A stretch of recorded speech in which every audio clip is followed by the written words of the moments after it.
grew up in an environment whereby people around me were hooked to dancehall.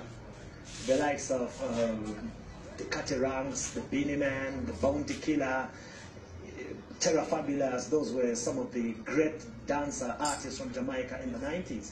So we grew up listening to those artists. That is where the inspiration came from.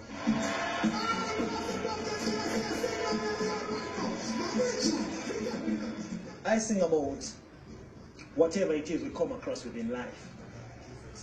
That is what I sing about. Things we see, things we practice. That is what I put into my music. This is the Gaffer Corner. And this is the family. We have Lion Soldier, we have Bobo.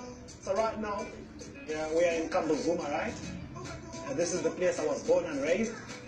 Some prefer calling it the ghetto, but as for me, I call it the university. Winky D reporting there. Don't forget much more on the website or indeed on the app. We'll be back soon with another bulletin.